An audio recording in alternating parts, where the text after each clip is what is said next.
ডিউটির আর শেষ নেই। এখন বাজে প্রায় ৩টা ২০-এর কাছাকাছি। রেডি-সেডি হয়ে আবার তাকে স্কুল থেকে আনতে যাচ্ছি।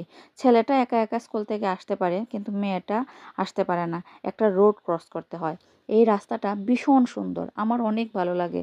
এই রাস্তাটা অনেক লম্বাটে একটা রাস্তা। আমি প্রতিদিনই এই রাস্তায় এসে একটু হাঁটাচলা করি। এই যে গেটের ভিতরে অনেক গার্ডিয়ান চলে এসেছেন, আমিও যাচ্ছি। স্কুল ছুটি হয়ে গেছে, সবাই অপেক্ষা করছে। স্কুলে দেওয়ার সময় তাকে আমি অনেক সুন্দর পক্ষীরাজের ছানার মতো স্কুলে পাঠাই। আর আসার সময় কি যে উজবুকের মতো আসে, আমি বুঝি না কি যে করে। চুল কাপড় চোপড়ের আর অবস্থা থাকে না। মা মেয়ে মিলে আবার রোডটা ক্রস করলাম। স্কুলে হয়তো একটা ব্যথা পেয়েছে, নাকি চুলকাচ্ছে, আমাকে আবার দেখাচ্ছে।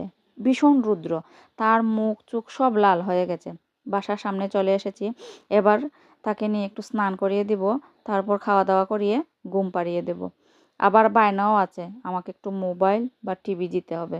প্রত্যেক বাচ্চাদেরই এমন হয়, স্কুল থেকে আসলেই তাদের একটা বায়না, মোবাইল টিপব। এই আর কি। বাসায় চলে এসেছি।